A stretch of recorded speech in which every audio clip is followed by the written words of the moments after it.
Hello, dear. Welcome back to my YouTube channel, dear students and all peoples.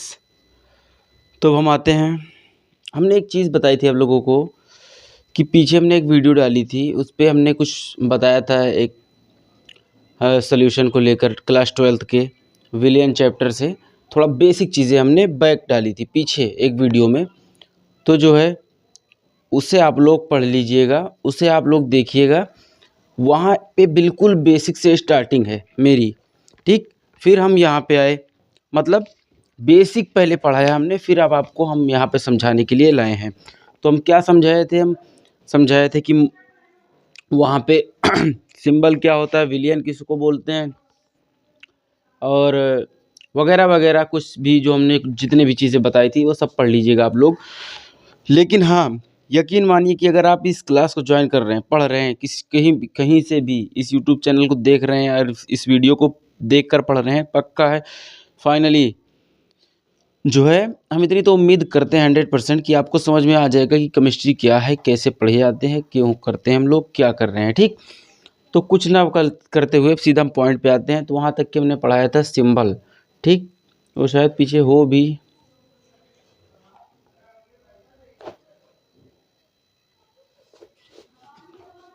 ये है, हम लोगों ने ये चीज़ पढ़ी थी, ओके।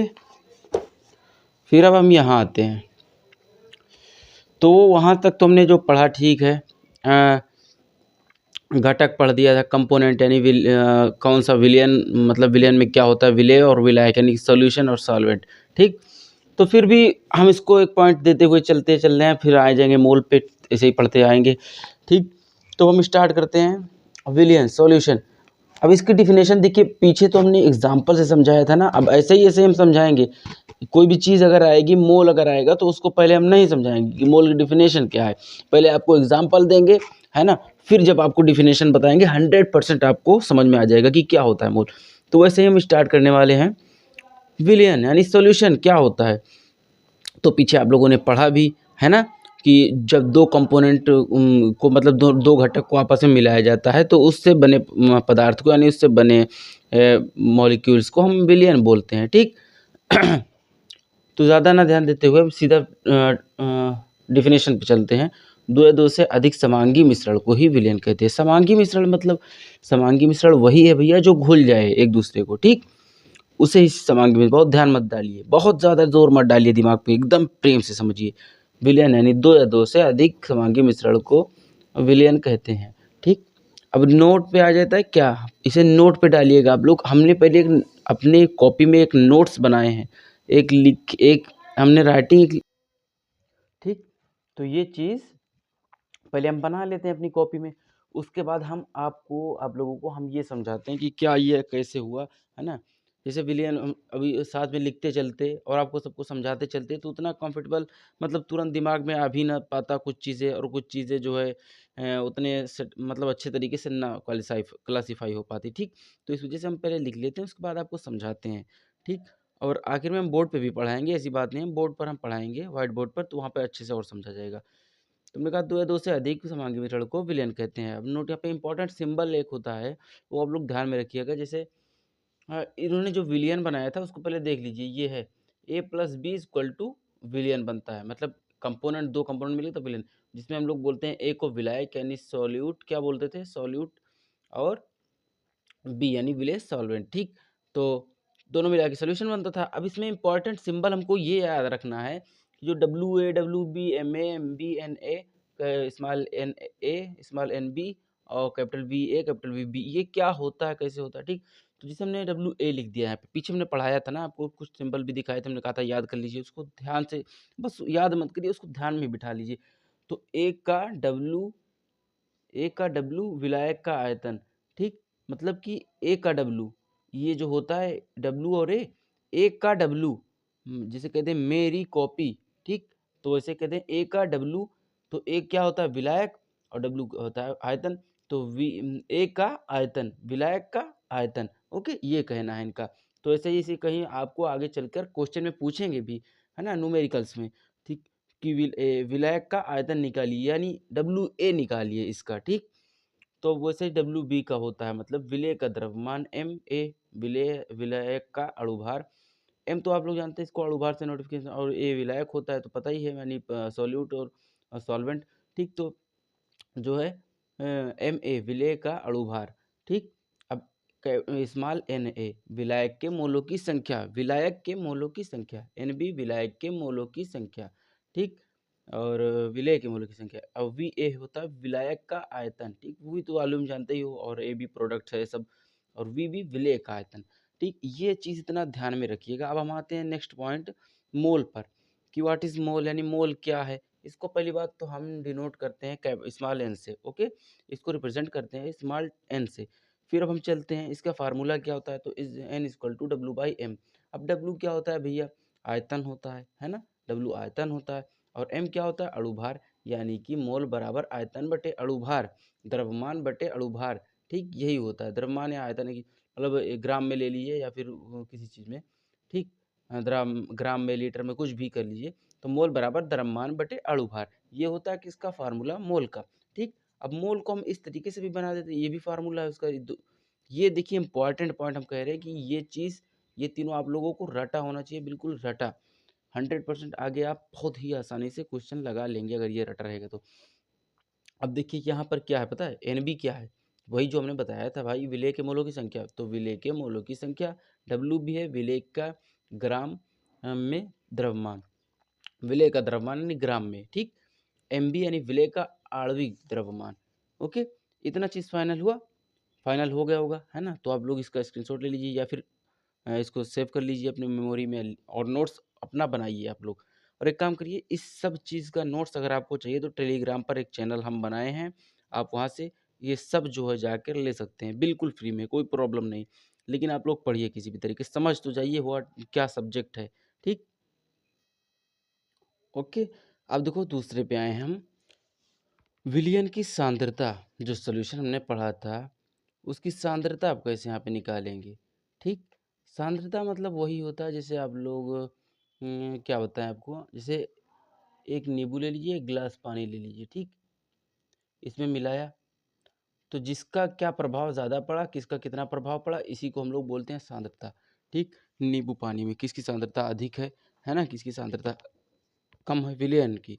ठीक, अब सांद्रता व्यक्त करना क्या होता है, देखो इसको भी एक इम्पॉर्टेंट नोट में जो आप लोग नोट कर लीजिएगा, इसको अच्छे से ध्यान में या माइंड में अपनी कॉपी जो बनाए वहाँ पे लिखिएगा। द्रव्यमान प्रतिशत में इसको डब्ल्यू बाई डब्ल्यू करते हैं, आयतन प्रतिशत वी बाई वी, द्रव्यमान आयतन प्रतिशत W by V, parts of प्रति मिलियन पीपीएम एक होता है।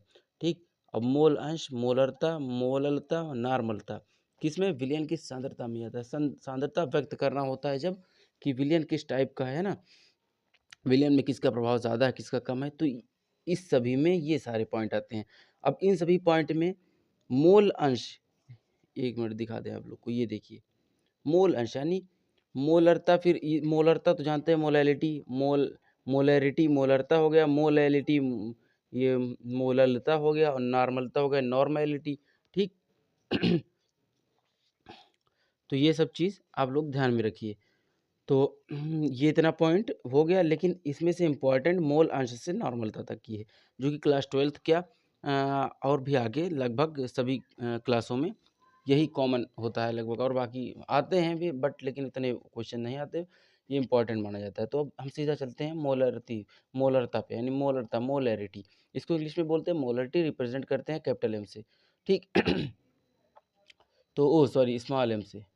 ठीक, तो अब हम इस पे आते हैं, तो अब क्या देखते हैं हम कि व्हाट इज़ मोलरता, मोलरता क्या है। तो अब तुमको बताएं हम, कोई हमने एक ग्लास ले लिया, एग्जांपल सहित हम तुमको बता रहे हैं, एग्जांपल ले लिया हमने, तब तुम लोग को बता रहे हैं हम ये कि क्यों होता है, क्या होता है। एक एग्जांपल के थ्रू हम बता रहे हैं कि एक गिलास में हमने या बीकर में हमने कोई सोल्यूशन लिया, सोल्यूशन 1 लीटर सोल्यूशन है, यानी 1 लीटर विलियन है, अगर देखा जाए तो 1000 मिलीलीटर सोल्यूशन है, यानी 1000 मिलीलीटर वही हुआ 1 लीटर। ठीक, और इसमें घुले हुए विलेय के मोलों की संख्या, ठीक, घुले हुए मोलों की संख्या Nb है। ठीक, तो जो घुले हुए मोलों की संख्या Nb है और ये विलियन है ना, इसे ही हम अपनी लैंग्वेज में मोलरिटी कहते हैं, यानी मोलरता। ठीक, अच्छा, ये समझ में आया हो एग्जांपल के थ्रू समझिए, नहीं तो अभी देखिए हम आगे चल के भी इसकी डेफिनेशन अच्छे से बताते हैं। तो पहले आप क्वेश्चन करिए, एक क्वेश्चन है 80 ग्राम NaOH के मोलों की संख्या ज्ञात कीजिए। के है ये, को नहीं। 80 ग्राम NaOH के मोलों की संख्या ज्ञात कीजिए। ओके, तो यहाँ पे मोल की संख्या बतानी है, मोल कितने हैं, तो मोल वाला फार्मूला पता ही था, लेकिन वो सब फंडा छोड़िए पहले। अच्छा, अणु भार हमने निकालना सिखाया था पीछे, है ना, कुछ में, लेकिन इसकी हमने कहा भी था कि अलग वीडियो बनाएंगे इसकी, लगभग 30 से 40 मिनट उस पर देंगे कि क्या होती है अणु भार, कैसे निकलता है ना, पूरी फुल डिटेल वहाँ पे देंगे आप लोग को, धैर्य रखें। तो सीधा पहले हम इसका हल लिखते हैं। तो हल में सीधी बात देखो, हम एकदम ज़ीरो से उठ रहे हैं, तो इसी वजह से परेशान मत होइए, ये भी मत सोचिए कि हम बहुत धीमे पढ़ा रहे हैं, हम बहुत आपको समझा के चल रहे हैं, ठीक। तो यहाँ पे हो गया प्रोडक्ट क्या, NaOH यानी सोडियम हाइड्रोक्साइड, ये हो गया। और उसके बाद जो है इसका हम अणुभार निकालते हैं, एटॉमिक वेट। तो अणुभार निकालने के लिए बताया था ना, परमाणु क्रमांक इसका पहले देखना पड़ेगा। तो इसका परमाणु क्रमांक क्या था, 23 प्लस ऑक्सीजन का 16, ठीक। उसके बाद हाइड्रोजन का तो 1 होता ही है, इक्वल टू 40 आ गया, ठीक। और हमारे पास सूत्र क्या था, क्यों हम अणुभार निकाल रहे हैं पता है, क्योंकि सूत्र में ही अणुभार यहाँ पे पूछा है, N बराबर W/m, ठीक। यानी मोलों की संख्या बराबर द्रव्यमान बटे अणुभार, ये पूछा है, इसी वजह से हम अणुभार निकाल रहे हैं। क्योंकि द्रव्यमान तो मेरे पास है 80 ग्राम, और अणुभार हम निकाल के सूत्र में फिटअप कर देंगे, पुटअप कर देंगे तो वहाँ पे मेरा आंसर आ जाएगा। तो फार्मूला लगाया मैंने, N बराबर W/m। ओके, ये फार्मूला लगाया तो n बराबर 80/14 आ गया, यानी 80/40, तो इक्वल टू 2 आया। n बराबर मोलों की संख्या 2 मोल लिख देंगे यहाँ पे, मोल, ठीक, तब मेरा आंसर आ जाएगा। ओके, इतनी बात समझ में आई, स्क्रीनशॉट ले लो, नोट कर लो, ध्यान में बिठा लो, तब हम आगे चलते हैं। तो हम आगे आ गए, अब आगे आगे क्या देखते हैं, तो यहाँ पे परिभाषा हमने लिख दी है आगे आके, किसकी, मोलरता की, जो हमने मोलरता पीछे पढ़ा, ठीक। तो यहाँ पे लिखा है परिभाषा क्या, 1 लीटर विलयन में उपस्थित विलेय के मोलों की संख्या, है ना। 1 मिनट जूम करता हूँ तो आप लोग को दिखाता हूँ, ये, ठीक। 1 लीटर विलयन में उपस्थित मोलों की संख्या को विलयन की मोलरता कहते हैं। 1 लीटर विलयन में उपस्थित, यानी 1 लीटर मैंने पानी ले लिया, ठीक। मान लो 1 लीटर मैंने पानी ले लिया, एक गिलास में, ठीक। उसके बाद जो है उपस्थित विलेय के मोलों की संख्या, विलेय मान लो मैंने 5 ग्राम नमक डाल दिया, ये, और घोल दिया, ठीक। विलेय के मोलों की संख्या को विलयन की मोलरता कहते हैं। अब ये जो दोनों मिल गए, मोलों की संख्या मतलब 1 लीटर विलयन में उपस्थित मोलों की संख्या को, कितने मोल इस विलयन में विलयित हैं, मतलब मिले हैं, है ना, यानी सॉल्यूट है पूरे, मतलब मिल गए हैं, तो उसको ही हम लोग अपनी ज़ुबान में मोलरता बोलते हैं। इसको हम डिनोट करते हैं किससे, कैपिटल स्मॉल m से। ओके, इतना तो समझ आया ही होगा सबको, है ना। अब आगे हम बढ़ के चलते हैं, देखते हैं क्या होता है। ओके, और इसका फार्मूला क्या होता है, मोलरता, यानी m बराबर, इसको डिनोट करते हैं विलेय की मोल, विलेय के मोल, यानी NB बटे विलयन का आयतन V लीटर में, ठीक। इसको डिनोट करते हैं NB, और विलय का आयतन, आयतन तो V होता है ना, यानी लीटर ही में। उसके बाद चूंकि इसलिए चूंकि NB बराबर W/MB, ये फार्मूला है ना। लेकिन फार्मूला अगर हम इस तरीके से देखें तो ये सही है, m बराबर यानी मोलरता बराबर W/अपॉन into 1000 upon MB into V, ये भी मोल में रहेगा। तो ये आप लोग ध्यान में बिठा लिएगा, फार्मूला ये है, ठीक। वो भी ठीक है, लेकिन आप लोग जितना समझ जाएंगे उतना ही बेहतर है, ठीक। ये तो हो गई मोललता की बात भाई। मोल का क्वेश्चन भी कर लिया हम लोगों ने कि एक जगह मोल निकालना था, है ना। अब आगे चलते हैं नेक्स्ट, तो हम यहाँ पे आते हैं मोललता, यानी मोलेलिटी, मोलेलिटी, इसको इंग्लिश में बोलते हैं मोलेलिटी, डिनोट करते हैं इसको m से, यानी रिप्रेजेंट करते हैं स्मॉल m से। ओके, तो हम आते हैं जो है परिभाषा की तरफ, सॉरी, हाँ एक गलती कर दी हम लोगों ने, है ना। इसको हम लोग कैपिटल M से ही रिप्रेजेंट करते हैं। ओके, तो मोलैलिटी पे आ गए, इसको स्मॉल m से रिप्रेजेंट करते हैं। ओके, तो परिभाषा, यानी इसकी परिभाषा अगर देख लें हम लोग तो क्या देखें कि यहाँ पे देख लो, जैसे एक एग्जांपल ले लिया मैंने कि एक सोल्यूशन ले लिया, उसमें विलेय बिठा दिया, विलायक, तो 1 किलोग्राम या 1000 ग्राम, 1 किलोग्राम या 1000 ग्राम विलायक इसको WA से डिनोट करते हैं। इसमें विलायक है, ठीक?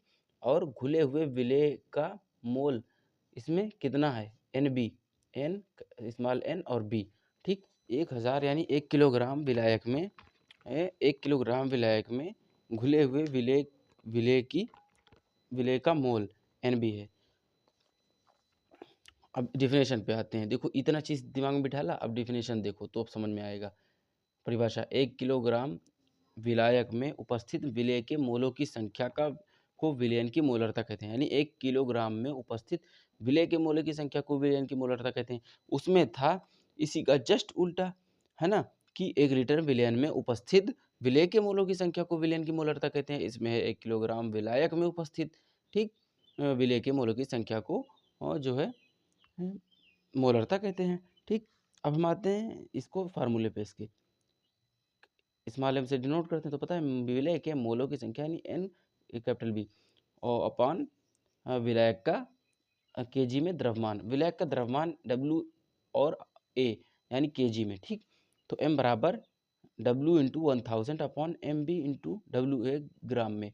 इसको आप लोग समझिए, ध्यान में रखिए, बाकी हम आगे और भी बताते हैं कि क्या होता है आगे, ठीक। अब ये फार्मूला है, इसको 100% याद रखिए। कुछ फार्मूले जो हमने टिक लगाए हैं इसको याद रखिए। 12th वालों के लिए तो बहुत ही महत्वपूर्ण है।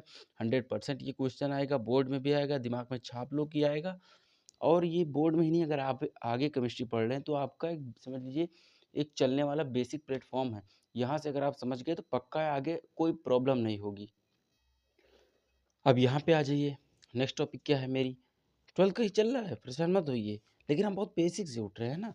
मोल प्रभाज या मोल अंश, अगर हम डायरेक्ट आपको सीधा टॉपिक पे मतलब डायरेक्ट पढ़ाने लगते, क्वेश्चन कराने लगते, न्यूमेरिकल कराने लगते, तो आपको समझ में आता, शायद ना आता, ठीक। तो हम यहाँ से पढ़ा रहे हैं मोल प्रभाज या मोल अंश। इसको इंग्लिश में बोलते हैं मोल फ्रैक्शन, डिनोट करते हैं किससे? एक्स, यानी रिप्रेजेंट करते हैं इसको कैपिटल एक्स से, ओके। अब इसका फार्मूला था x equal to x A plus x B equal to 1। तो इसको आप लोग तो जानते ही होंगे, एक्स ए और एक्स बी क्या है। एक्स हमने कहा कि क्या कहा हमने? मोल प्रभाज यानी मोल फ्रैक्शन, इसको डिनोट करते हैं एक्स से। और ए तो आपको पता है सॉल्यूट एंड सॉल्वेंट, ठीक। ये तो पता है ना, एक्स यानी विलयन का मोल प्रभाज, और एक्स यानी विलायक का मोल, एक्स भी विलेय का मोल, ठीक, विलेय का मोल प्रभाज। तो ये चीज़ आप समझे। अब हम आते हैं, इतना चीज़ नोट कर लीजिए, दिमाग में बिठा लीजिए। अब आते हैं मोल प्रभाज या मोल अंश। हम ऐसी वीडियो आपको अवॉइड करेंगे, मतलब देंगे, है ना, सॉरी। तो मतलब ऐसी वीडियो हम आपको प्रोवाइड करेंगे कि आप पक्का ध्यान में अगर रख रहे हैं तो पक्का 100% समझ में जाएंगे। तो मोल प्रभाज या मोल अंश, अब इसका डिफिनेशन अगर हम देख लेते हैं तो डिफिनेशन में दिया है विलयन में किसी घटक का मोल प्रभाज उसके मोलों की संख्या तथा कुल मोलों की संख्या का अनुपात है। अब घटक मैंने यहाँ पे क्यों यूज़ किया पता है? यहाँ पे और ही अलग डेफिनेशन थी, बट मैंने अपने जान से ही मतलब अपने सोच से ही घटक यूज़ किया। क्यों किया? क्योंकि यहाँ पर आप लोग को पता भी तो होना चाहिए, केमिस्ट्री की लैंग्वेज हम लोग पढ़ रहे हैं तो घटक पता भी होना चाहिए, यानी कंपोनेंट, है ना। घटक यानी कंपोनेंट, यानी विलयन और विलायक, ठीक, जो उसमें सोल्यूशन में मिलते हैं, प्लस सॉल्यूट प्लस सॉल्वेंट, यानी विलेय प्लस विलायक, ठीक। तो वही है विलयन में किसी घटक का मोल प्रभाज उसके मोलों की संख्या तथा कुल संख्या मोलों की संख्या का कुल मोलों की संख्या का अनुपात है, ठीक। क्या कहना है इनका? कि कुल मोलों की संख्या का अनुपात है। अब इसका फार्मूला देख लो, X B equal to N B upon N A plus N B. ये है फार्मूला किसका है? विलियन का, उसका मोल प्रभाज का, ठीक। तो एक्स ए का है, अगर एक्स बी हमको निकालना आ गया, मोल प्रभाज या मोल अंश निकालना आ गया, तो हम लोग क्या करेंगे?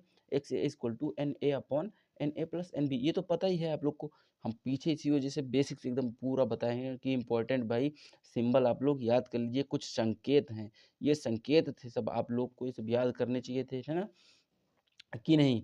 बोलो। जैसे यहाँ पे इसका संकेत क्या कहता है? एक्स मतलब विलायक का मोल, ठीक, और एक्स भी मतलब विलेय का मोल, ओके। तो हम एक क्वेश्चन लगाते हैं भी, 100% समझ में भी आ जाएगा, पक्का है। बट एक क्वेश्चन लगाते हैं, देखो 5 ग्राम NaOH विलयन में घोलने पर 5 ग्राम NaOH विलयन में घोलने पर बने 500 मिलीग्राम मिली ml विलयन की मोलरता ज्ञात कीजिए। पता है 5 ग्राम NaOH विलयन में घोलने पर 5 ग्राम NaOH एक विलयन में घोलने पर 500 ml विलयन की मोलरता ज्ञात कीजिए पर बने। देखो इन्होंने कहा 5 ग्राम NaOH विलयन में घोलने पर मतलब 5 ग्राम NaOH इन्होंने विलयन में घोला, फिर बने 500 मिलीग्राम विलयन की मोलरता ज्ञात कीजिए। इसके लिए देखो कोई परेशान नहीं होना, अच्छे से समझना है। जो दिया पहले उसको लिखना है। इसी वजह से संकेत हम कहते हैं, संकेत याद कर लो कि क्या कैसे समझ में आना है, तो पक्का समझ में आ जाएगा। तो दिया है विलेय यानी बी, विलेय को बी से तो डिनोट करते हैं भैया। तो विलेय क्या है यहाँ पर NaOH है ना, तो कितना है इसका द्रव्यमान, तो विलेय का द्रव्यमान WB, बी से विलेय और W से द्रव्यमान, विलेय का द्रव्यमान बराबर 5 ग्राम दिया है। ओके, इतना समझ में आया। अब हम यहाँ पे आ गए, तो उतना समझ में आया जब, तो अब इसको लिखो विलयन का आयतन, यानी विलयन का आयतन वहाँ पे कितना दिया था भाई, 500 ग्राम विलयन पूरा बना था ना, तो लिखा विलयन का आयतन V बराबर 500 ml।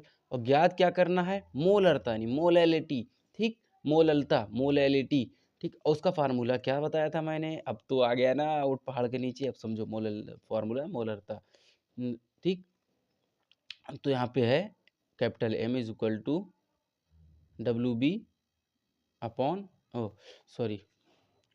WB into 1000 upon MB into V, यानी विलियन। मोलरता ज्ञात करनी है वहाँ पे, ठीक है, मोलरता। तो मोलरता वाला फार्मूला हमने लगाया है, ये मोलरता लिखा है, ठीक। मोलरता हमको ज्ञात करना था, क्या था मोलरता, तो उसके लिए हम फार्मूला हमने पीछे बताया भी था, फार्मूला याद कर लो, दिमाग में रख लो। तो WB into 1000 upon MB into V यानी विलियन में, ठीक। और इसके लिए देखो फार्मूले में भी हमको अणुभार की ज़रूरत पड़ेगी। क्यों पड़ेगी पता है, क्यों पड़ेगी, क्योंकि है फार्मूले में अणुभार पूछा हमसे, ये देखो, ठीक। M मतलब अणुभार ही होता है भैया। तो पहले हम NaOH का अणुभार निकालते हैं, तो क्या बताया था इसका, वो जो है परमाणु क्रमांक 23 है, इसका 16, इसका 1 बराबर 40 आ गया ना, प्लस प्लस करते जाते हैं। अणुभार निकालना और भी सिखाएंगे अच्छे से क्लासीफाई करके, तो परेशान मत हो। तो इसमें फार्मूले में हमने पुट किया, WB कितना था, 5 ग्राम था भाई, मतलब विलेय की मोल की संख्या कितना था मेरी, 5 ग्राम, और 1000 तो फार्मूले में है, अपॉन 14 हमने क्या निकाला, MB अणुभार, यानी विलेय का अणुभार निकाला हमने, ठीक। उसके बाद इंटू 500 कहाँ से आया, विलियन, तो बना था जितना विलियन 500, ओके। हाँ, उसके बाद इसको मैंने कट किया, ये 2 0 से 2 0 कट गया, 5 को 5 से कटा, नहीं 5 से कट गया। उसके बाद जो है 10 जो है कट गया 14 से, लगभग टोटली हमको मिला क्या पता है, ये 0 0 से कट गया, और यहाँ बचा 2, नहीं सो देखो हम तुमको बता रहे हैं 5 इंटू 10,000 अपॉन 14 इंटू 500 था, ये था ना, ठीक, समझे। तो जब ये इससे कटा 1/2 आया, उसके बाद इसको समझ लीजिएगा आप लोग, क्योंकि देखो यार 5 इंटू 1000 अपॉन 14 इंटू 500, इसको सॉल्व करिएगा, ना आएगा तो बताइएगा, है ना। फिर जो है 1/2 आया, फिर 0.25 मिलीलीटर इतना आया, ये कैसे आया, अब ये भी समझाना पड़ेगा भाई, इसको भी सॉल्व कर लेना, ओके। तो इतना आया, अरे भैया इसको जब हम डिवाइड करेंगे इससे, तो ये तो कटेगा नहीं, तो यहाँ पर 0 पॉइंट लगा देंगे, 0 2 5 ज़ा 10, ओके, है ना, नहीं 2 2 ज़ा, यार कैलकुलेशन ही गलत हो गई, मतलब हम लोग मैथ के स्टूडेंट हैं, ऐसे ही होगा।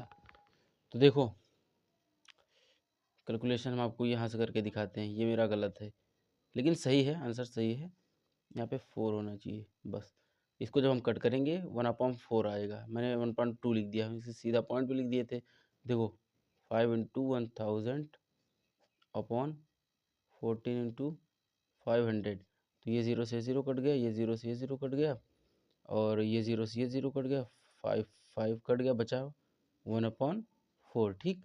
अब 1/4 को जब हम डिवाइड करेंगे तो 0.1, तो 4 5 ज़ा और 4 2 ज़ा 8, ठीक, 20 बचा, 0 लगा दिया, 4 5 ज़ा 20, यानी 0.25 आंसर आ रहा है यही। लेकिन यहाँ पे हो जाएगा मिलीलीटर मिलीलीटर पर, मतलब मोल पर लीटर यहाँ पे है, तो हम सीधा मोल पे कर देते हैं, यही आंसर हुआ, ठीक। इतना आप लोग पढ़िएगा, समझिएगा, ठीक, अचानक देखिए किसी से भी गलती हो सकती है, हमें ही क्या है, कोई भी इंसान हो, अगर वो कुछ भी कर रहा है तो फर्स्ट टाइम या फिर कभी किसी भी टाइम अगर कोई मतलब इंसान कुछ कर भी रहा है, तो उससे हो सकता है गलती हो जाए। कोई भगवान नहीं होता, है ना? कोई ऊपर वाला नहीं होता, तो सबको एक जैसा समझना चाहिए। ठीक है, तो जब तक आप लोग पढ़िए, समझिए और जितना मैंने बताया उसको आप लोग नोट्स कर लीजिएगा। बिल्कुल ध्यान में रखिए, तब तक फिर आगे बढ़िए, पढ़िए-लिखिए। फिर मिलते हैं नेक्स्ट एपिसोड में। Thank you.